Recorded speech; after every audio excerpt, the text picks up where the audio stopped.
Halo teman-teman, ini adalah video pembelajaran untuk memenuhi mata kuliah Micro Teaching tentang zat dan wujudnya. Selamat menyaksikan. Assalamualaikum warahmatullahi wabarakatuh. Okay, good morning class. Good morning. How are you today? I'm fine. Okay. Maybe do you have breakfast this morning? Yes. Oh, that's good because breakfast can increase our spirit and our energy. So, we would like to next our lesson today because we continue our lesson. Maybe all of you can check around you. Maybe there is less. Please take it into the trash can. No, miss. Oh, so maybe this class is clean and the whiteboard is clean too. So I'm very proud of you. Maybe we can next our lesson today. Before that, I want to give you the material for this morning. Oke, baiklah. Karena kita bukan kelas internasional, jadi materinya akan Ibu jelaskan dengan bahasa Indonesia. Berhubung ini adalah konsep, karena kita mempelajari IPA, maka untuk mempermudah Anda semua, tolong perhatikan Ibu ya. Ya, Bu. Baik, sebelum kita masuk ke pembelajaran kali ini, Ibu pengen nanya nih, ada yang tahu nggak pembelajaran minggu kemarin itu tentang apa? Tentang klasifikasi makhluk hidup. Ya, betul sekali Eca. Kemarin kita belajar tentang klasifikasi makhluk hidup. Berarti Eca udah belajar ya di rumah. Ya, Bu. Pintar sekali. Oke, selanjutnya kita akan pelajari pada bab ini yaitu tentang zat dan wujudnya.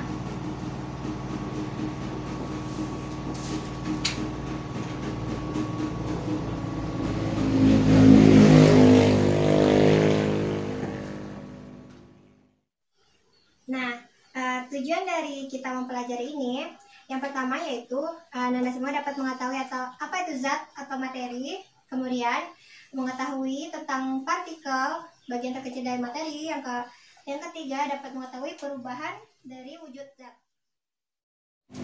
Nah, apa sih yang terpikirkan pertama kali ketika kita akan mempelajari tentang zat dan wujudnya? Tentu materi kan.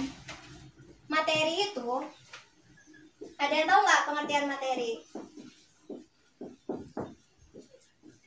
Materi merupakan segala sesuatu yang memiliki massa dan menempati ruang.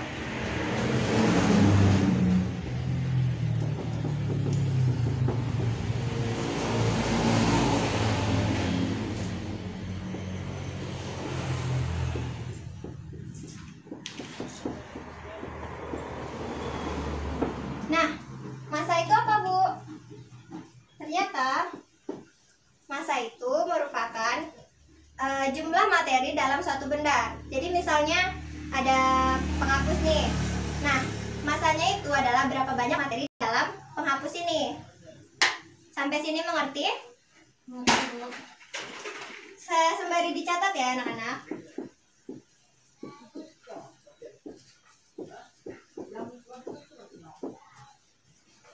Jumlah materi. Oke. Contoh dari materi itu apa aja sih? Ada yang tahu nggak? Ada 3 macam materi di dunia ini.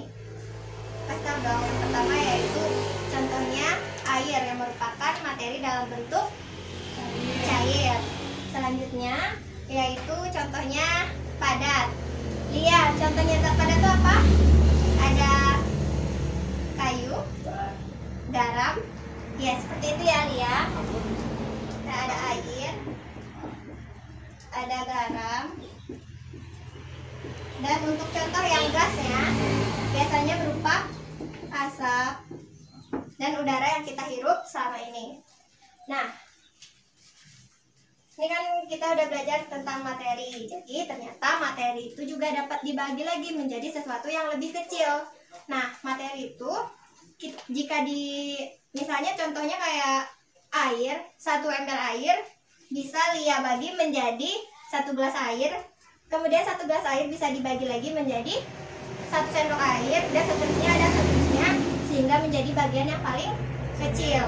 Nah, bagian paling kecil dari suatu suatu materi itu disebut dengan partikel. Betul sekali. Jadi balik yang paling kecil itu disebut partikel.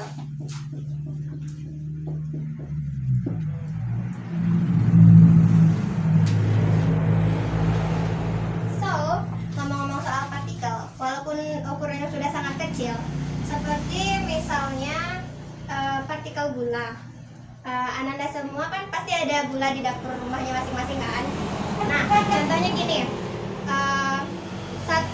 sendok gula pasir dengan gula yang sudah larut dalam air tentu memiliki sifat yang sama kan?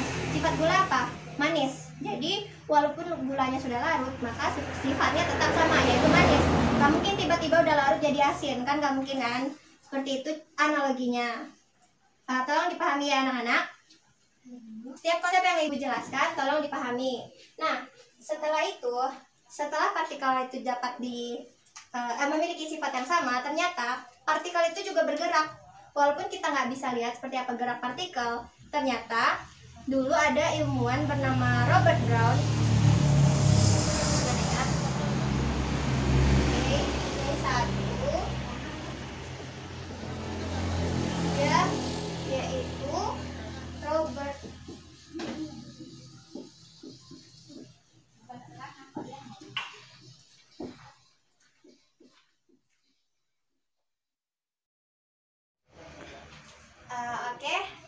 Si Robert Brown ini ternyata dia melakukan penelitian dengan spora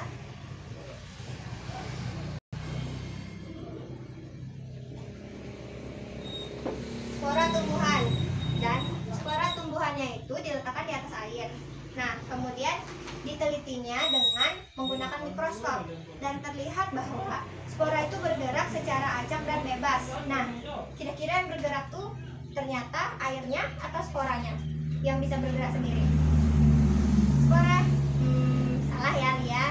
Ternyata partikel airnya itu yang bergerak acak dan secara bebas, makanya spora di atas airnya itu bergerak seperti itu. Jadi gara-gara si Robert Brown ini banyak penelitian-penelitian yang mencari tahu tentang gerak partikel. Sebelum masuk ke gerak partikel, ibu ingin menjelaskan satu lagi, yaitu tentang difusi.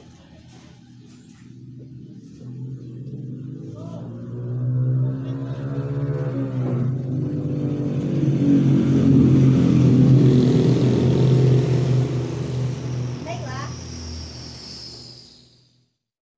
Jadi difusi ini contohnya seperti ini. Jadi difusi ini merupakan partikel yang bergerak secara merata memenuhi suatu ruangan. Contohnya seperti ini. Misalnya Nanda semua suka kan pakai parfum. Parfum itu merupakan cairan yang disemprotkan. Maka ketika sekali kita semprot, dia akan partikel-partikel aerosolnya akan menyebar ke seluruh ruangan. Nah, seperti itu contohnya difusi. Ada lagi untuk mempermudah Ananda, misalnya ada satu gelas bening ya, kita taruh air. Kemudian ada serbuk pewarna, contohnya misalnya kayak blau, tahu kan?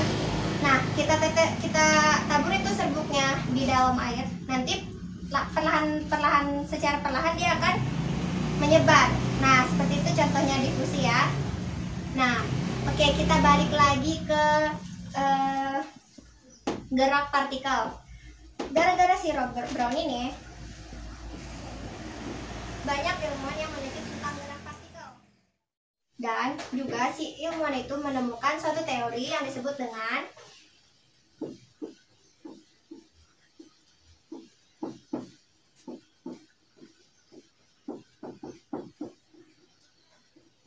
teori partikel. So, tadi kan ibu udah bagikan itunya kan, ada di situ materi tentang teori partikel. Tolong disebutkan, tolong bantu ibu ya, sebutkan apa aja itu teori partikel. Coba yang pertama, teori partikel itu apa? Materi tersusun atas partikel. Ya, tadi seperti udah ibu jelaskan, materi itu dapat dibagi lagi menjadi yang lebih kecil, yaitu partikel. Selanjutnya, partikel materi senantiasa bergerak. Ya, partikel itu senantiasa bergerak.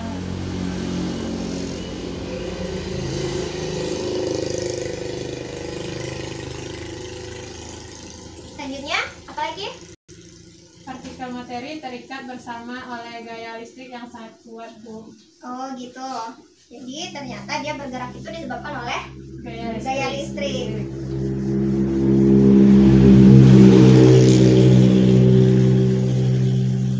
Selanjutnya, Terdapat ruang kosong antara partikel materi yang ukurannya jauh lebih besar dari partikel itu sendiri. jadi intinya dari yang Eca sebutkan yaitu terdapat ruang kosong.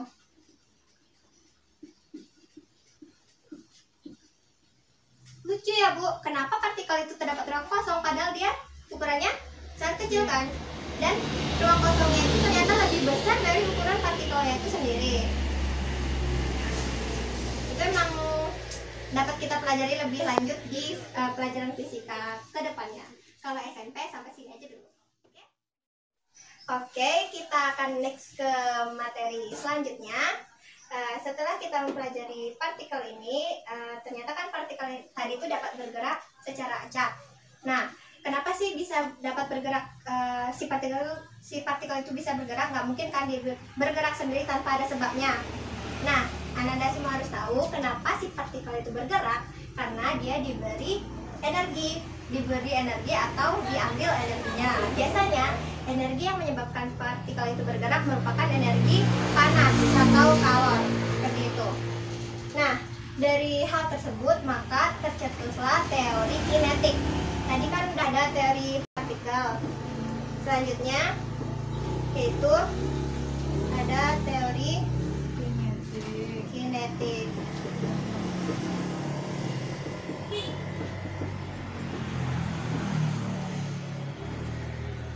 Teori kinetik ini terdiri atas dua. Yang pertama yaitu karena tadi teori kinetik ini disebabkan oleh energi, dan energi itu juga dapat menyebabkan perubahan wujud dari suatu zat. Nanti kita akan pelajari perubahan wujud zat. Tapi yang pertama, sebelum masuk ke situ kita harus tahu bahwa teori kinetik ini mencetuskan terdapat gaya yang mempengaruhi wujud dari suatu zat, yaitu gaya tolak dan gaya tarik.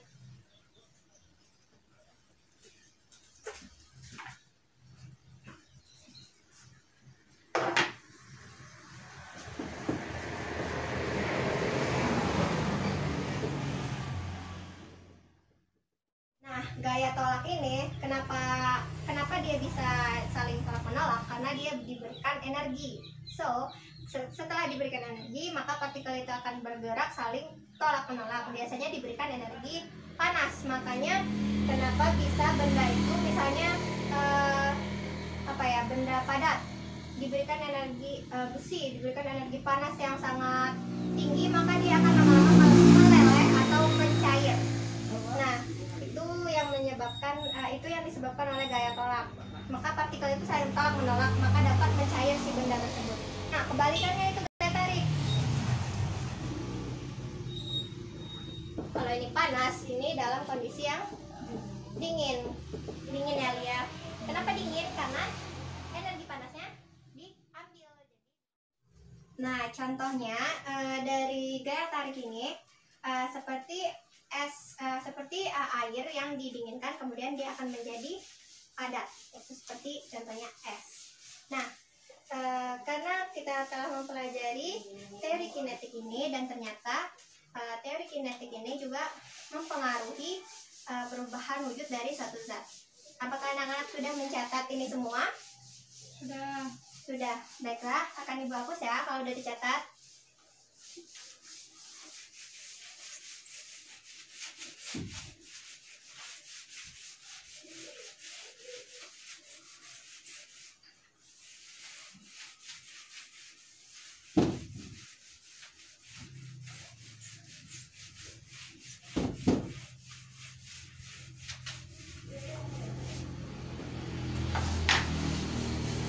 Nah, berdasarkan teori kinetik tadi, maka kita akan mempelajari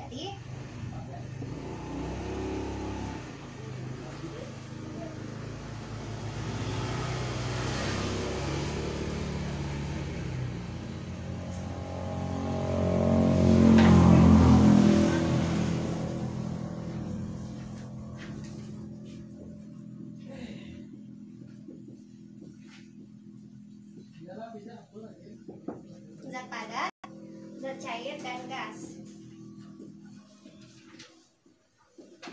Yang pertama yaitu padat. Zat padat ini berdasarkan teori yang pertama yaitu yang partikel tadi, bahwa partikelnya itu sangat berdekatan. Nah, tadi kan kata si Robert Brown itu kan partikel itu bergerak. Namun bukan berarti kalau si partikel zat padat ini bergerak dia tidak berdekatan, dia tidak bergerak.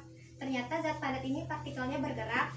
Namun partikel bergerak itu bisa kita katakan seperti hanya bergetar di tempatnya. Misalnya meja ini nih, mungkin kan partikelnya bergerak-gerak, terus nggak mungkin kan dia akan diam seperti ini aja. Nah, karena itu partikelnya hanya bergetar di tempatnya. Seperti itu sifat zat padat.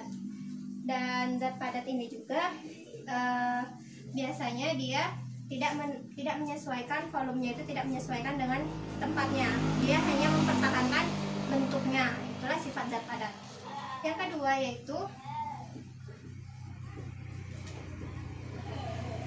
cair. Contoh utama dari cair itu adalah air yang sangat bermanfaat dalam kehidupan kita. Nah, kalau air ini sudah pasti dia dapat menyesuaikan dengan tempatnya. Contohnya air itu bisa dialirkan dan bisa disesuaikan dengan tempatnya. Nah, seperti apa sih partikelnya itu? Seperti apa gaya tolak dan gaya tariknya? Ternyata gaya tolak si air ini berbeda dari yang padat. Kalau padat ini gaya tolaknya sangat kuat, sementara kalau si air gaya tolaknya tidak kuat, sementara gaya tariknya juga tidak terlalu kuat. Makanya bentuknya bisa seperti itu, bisa cair seperti itu. Dan selanjutnya yaitu gas.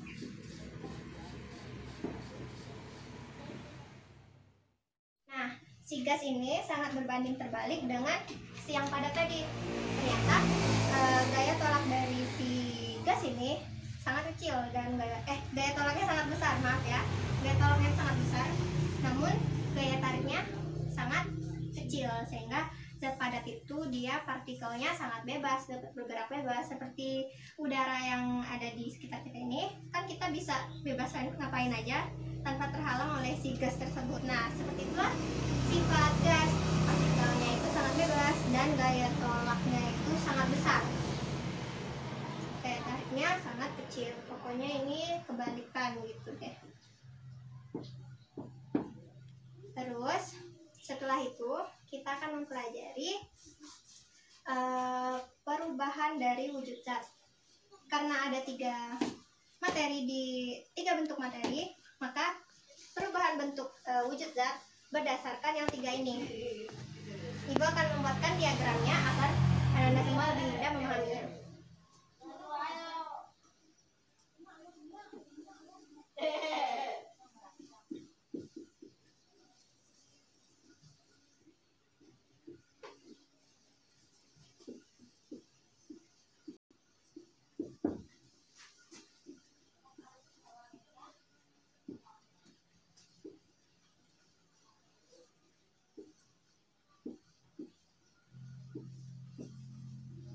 Nah, seperti yang sudah kita pelajari bahwa tadi si energi itu dapat mempengaruhi perubahan wujud dari zat. So, pada diagram ini yang sangat mempengaruhi adalah panas. Energi panas. Energi panasnya itu sangat mempengaruhi perubahan dari wujud zat yang padat, cair, dan gas ini. Kalau misalnya si perubahan dari wujud padat ke cair gampang sekali dong ya. Itu namanya mencair. Oke, selanjutnya kalau dari cair ke padat itu namanya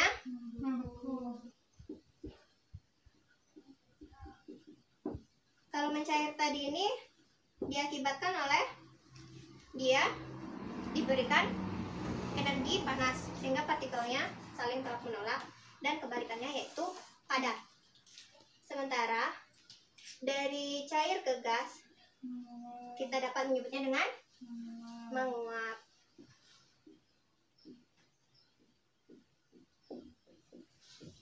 Oke, kebalikannya dari gas ke cair kita dapat menyebutnya mengembun.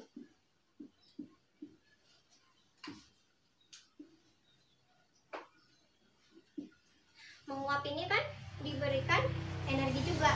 Dari tadinya yang bentuk cairan diberikan energi seperti kita masak air, maka airnya akan menguap karena partikelnya itu sangat saling tolak menolak, jadi tidak bisa lagi berdekatan sehingga dia merubah bentuknya menjadi wujud gas seperti itu ya. Nah, kalau mengembun ini kan kebalikan dari menguap tadi kan. Kalau mengembun ini di udara suhu itu sangat dingin sehingga menyebabkan awan tadi membentuk uap air. Jadi dia menjadi membentuk embun karena suhu di udaranya sangat dingin. Jadi seperti itu ya. Oke, selanjutnya yaitu ini dari padat ke gas dan gas ke padat. Kalau dari padat ke gas ini biasanya hanya beberapa benda yang dapat mengalaminya. Ini disebut dengan menyublim. Ya, menyublim ini contohnya yang dapat mengalami penyubliman itu berupa kapur, ya kapur barus. Nah, kapur barus ini dia langsung dari padat langsung aja menjadi gas, nggak perlu dia mencair dulu, ya kan? Kalau misalnya dia mencair dulu kan tentu nama prosesnya bukan menyublim lagi itu. Jadi hanya beberapa zat yang dapat mengalami peristiwa menyublim ini. Dan selanjutnya yaitu yang terakhir dari gas ke padat, yaitu disebut mengkristal. Mengkristal, betul sekali. Nah, contohnya itu contoh mudahnya aja, anak-anak semua tahu salju kan? Nah, salju itu merupakan salah satu dari peristiwa mengkristal. Kenapa bisa dia mengkristal? Karena di daerah yang terdapat salju itu ya, mereka tuh kan tekanan suhunya yang pertama itu tinggi, sangat tinggi, tiba-tiba menjadi rendah dan sangat rendah, makanya tiba-tiba langsung saja dari deras yaitu uap yang terdapat pada awan itu langsung menjadi padat, mengkristal. Kalau di tempat kita kan dia jadi hujan kan awan itu, sementara kalau di daerah yang terdapat salju itu dia langsung mengkristal sehingga membentuklah salju. Ini konsep yang sangat penting bagi anak-anak semua karena peristiwa-peristiwa ini terjadi dalam kehidupan kita sehari-hari. Oke, tolong dicatat ya Nanda. Ibu beri waktu dulu untuk catatnya, akan dicatat dulu.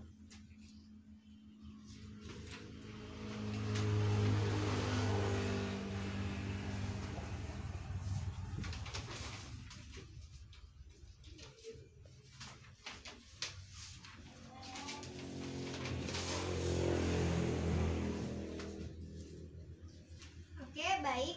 Tolong buka itu pada halaman 3.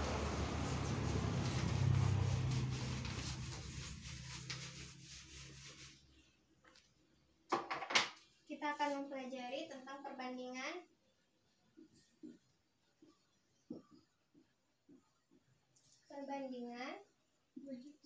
wujud zat.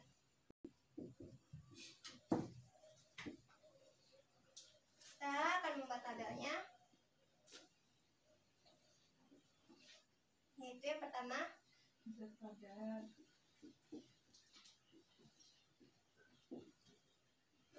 yang kedua Cair.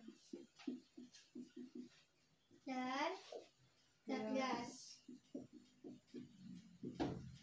Oke, bisa disebutkan yang pertama yaitu zat padat. Apa saja perbandingannya dari zat padat? Ciri-cirinya? Bentuknya tetap. Bentuknya. Tetap. Yang kedua, Dia mempertahankan bentuknya. ya karena dia pertahankan bentuknya. Selanjutnya, Tetap.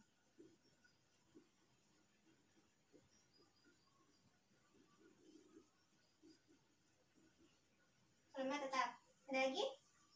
Sulit dimampatkan. Sulit dimampatkan.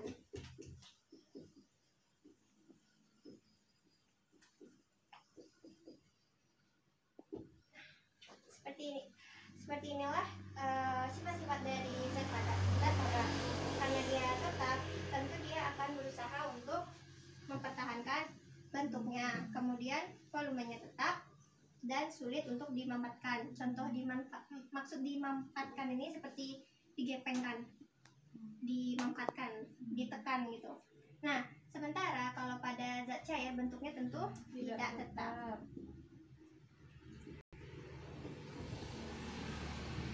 Dan apakah zat cair mempertahankan bentuknya? Tidak. Iya, memang tidak.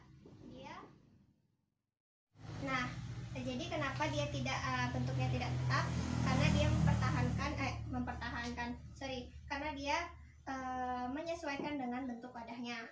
Makanya volumenya juga tidak tetap. Nah, tapi volumenya tetap ya. Volumenya bisa tetap kalau di dalam suatu wadah.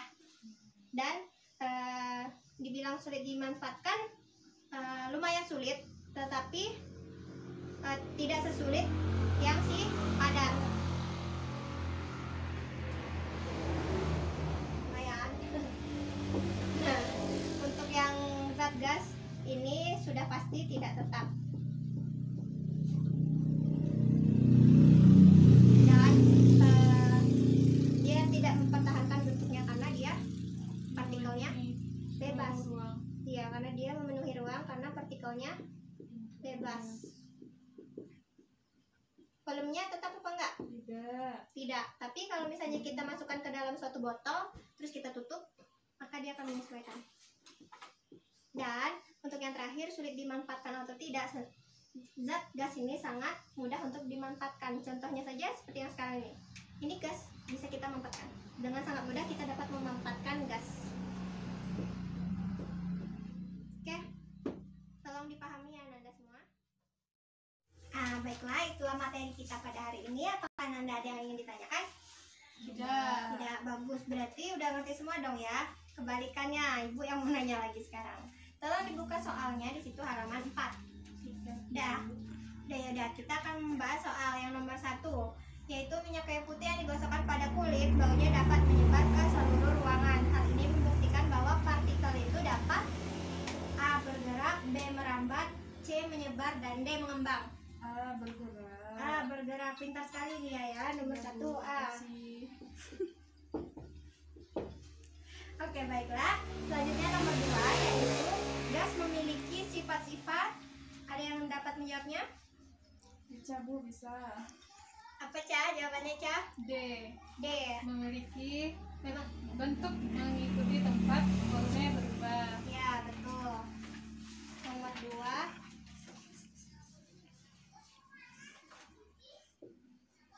Oke, selanjutnya.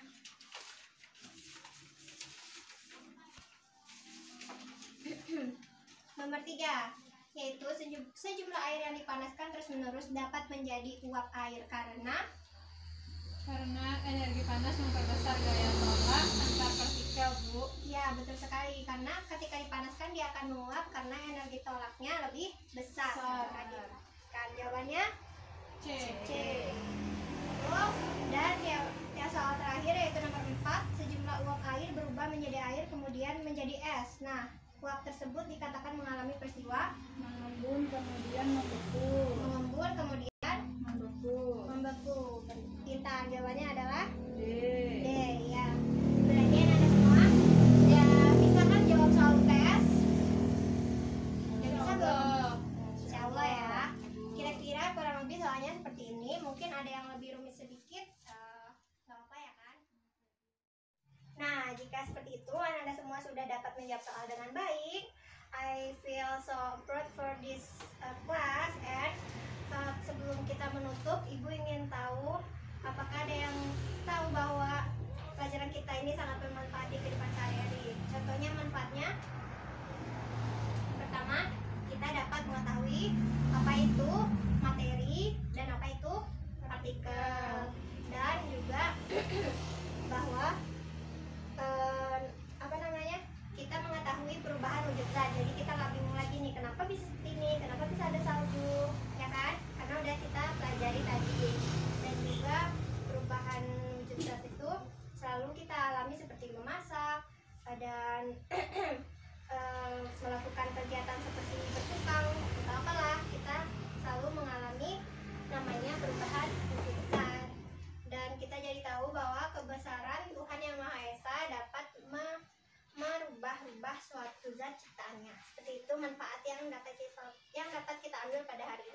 Kemudian kesimpulannya adalah bahwa materi merupakan satu yang memiliki massa dan menempati ruang dan terbagi atas partikel. Kemudian kita terdapat teori partikel dan teori kinetik, ada gaya tolak dan gaya tarik. Sementara teori tadi menyebabkan terjadinya perubahan wujud zat. Dan sampai kita ke sini ya, perbandingan wujud zat. Seperti itu kesimpulannya. Dan alhamdulillah for this class, before our class this lesson, please say hamdalah together. Alhamdulillahirabbil alamin. Ibu minta maaf jika ada salah dan hilangnya. Assalamualaikum warahmatullahi wabarakatuh. Baiklah, itulah video yang dapat saya tampilkan, dan terima kasih untuk teman-teman yang berpartisipasi dalam pembuatan video ini. Assalamualaikum.